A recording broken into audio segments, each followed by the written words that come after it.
This is it. Apparently this year we're growing chickens and ducks and many weeds such as this glorious dock and obnoxious grasses that are hard to get rid of. The garden had just dried out.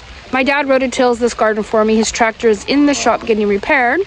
So just waiting for that to happen, and then the plan was to rototill. But we've got up to 2 inches of rain coming our way today and tomorrow. So my dad said, I don't think you're gonna have a garden this year. And I thought, what? So I checked the weather forecast, and sure enough, it was gorgeous yesterday and it's raining today. So I don't know what that will mean. I don't know how much rain we'll really get. I don't know how that will affect our garden. We'll probably have some standing water. It will likely dry out faster than it did this last time. We haven't had a bunch of rain recently. So I'll be spending this week debating, what am I gonna do? In the meantime, I'll just be planting every bucket, raised area, pot that I have with whatever goes in it. So our other strawberry planters came. These are out of stock now, but my mom ordered these for the girls and everybody really to put all the strawberries in because they're so cute. I put these together with the other berries. Since the strawberries are perennial, I wanted to see how they did in the deeper pocket and then the shallower one. You can get more plants on this one, but this allows for more root growth. Okay, I got that one up. That's all I'm gonna get done tonight. It's getting late and there's so many mosquitoes. They're driving me nuts. Okay, we've got 2 more planters for over there. Hopefully I can get them all planted today. I'm not sure if I can or not. It takes a bit of time. So the strawberry planters are complete. These are holding 138 strawberry plants in this little area here. So now I need to put the little deer net fence up around them so the deers don't have a treat instead of us. Okay, fence up. They could stand here and eat over the top, but I'm hoping this kind of startles them. And they don't. So this second green stalk we have, I have not sown seeds in it yet. So I'm gonna go ahead and do that. I'm giving the individual pockets a good amount of water before I start. And I will also fill it in the top as well. Get the flowers a nice drink.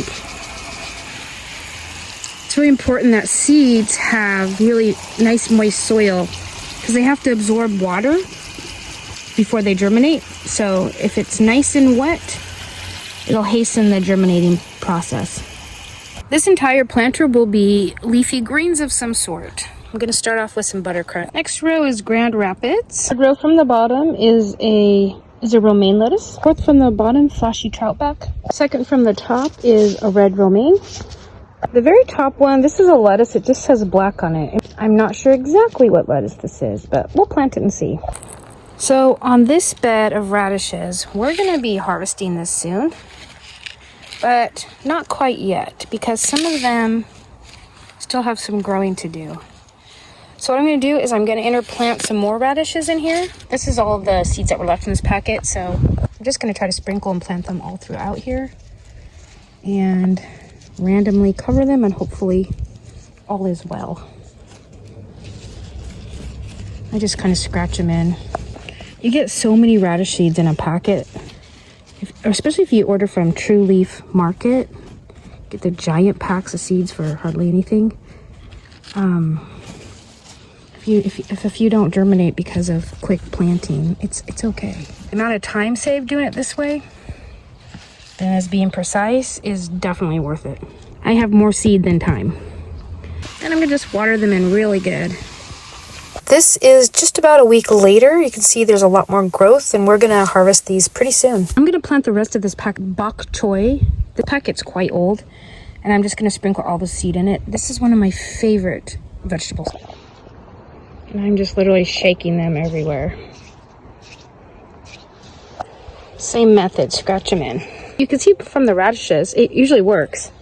I think my spinach seed was so old it just didn't hardly germinate. This is 1 week later. The leaves on the spinach are a little larger. So the herbs are doing well, except for the gophers. I'd say the plum tree is loaded. These blueberry bushes will get quite large, but not yet. It's gonna take some years of growing.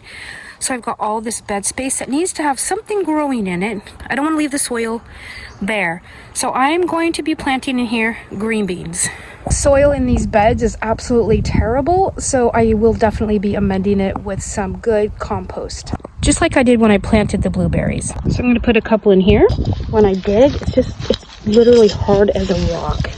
It's awful soil. So this has added perlite in it to help it drain. I'm just going to mix it in with this soil. I'm just going to make a whole row of it here where I'm going to plant a couple beans. These are contender bush beans. I plant them pretty close and they do just fine. Cover them up.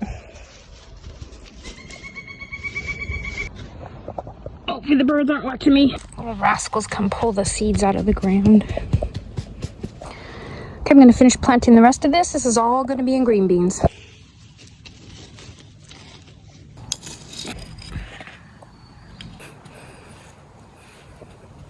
And down.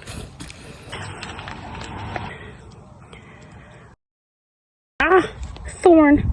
These are True Leaf Market seeds. It's my favorite seed company to buy in bulk. You get a lot of seed for the money. Way better prices than what you can get locally in the stores or most online seed companies. Actually, Dollar Tree seeds are the best bargain for your money. You know, if that's a main concern, there's just not a lot of variety. I did an actual video where I did the math to see if they were a good deal. Since you don't get a lot of seeds in the packet, I wasn't sure, are these a good deal even though they're just a quarter, or are they really not a good deal because there's just a tiny bit of seed in there? They're a super good deal. So I'll link that video in case you want to go check it out. Turn the water in really good. I'm just gonna soak it. But I'm gonna put some snow peas because this is actually at my granddaughter's house and they love snow peas. So I think I'm gonna put I'm gonna put them in 3 different spots. I'm using tomato cages. I probably should have picked the larger ones because these peas will get to be about 4.5 feet tall. And this is not that tall, but they can grow up above it. I'm gonna do a ring of peas around the bottom of each one. I'm gonna add a little bit of this compost here as well. Dig it in all around and just lay the peas out like that. And then as they grow, if some of them are trying to sprawl, I'll just wrap them around this so they're all growing up. These are snow peas. They're not really tall. Even if you get a bush pea, you're gonna want to give it some sort of a trellis because they just sprawl all over the ground, making it really difficult to harvest. They get entangled with each other. Always give peas, no matter how tall they get, their own trellis. All right, one done. This is the last one in this bed, and then we're gonna move over to my granddaughter's bed and do her peas. I have netted them because the deer did come through here and have a little snacky snack. So this plastic netting keeps them away. Let's get this one planted. These are the snow pod peas. The snow peas with just the pods. Is that the one you like best? Yes. Okay. Wait. Like, no have peas inside? It's mostly the pod. Do you want pods and peas? Yes. Okay, we'll do this one pods and the other one we'll do, at the other end we'll do some peas. Or next to it maybe. You're doing a good job being careful. I'm just gonna take and put the, if you see big clouds of dirt, just move them out of the way. All these clouds of dirt and rocks, they can't grow through the rocks. So you make sure nobody puts rocks in your garden, okay? They magically appeared. Granddaughter's beds got finished, so there's strawberries in there. The deer did come through here, so it's been netted off now. Then she's got some peas here. They don't like potatoes, so they might take a nibble or two, but they shouldn't harm the potatoes. So she's got her potatoes out here. More potatoes. Something stole the potato in there. I'm guessing a child, but who knows?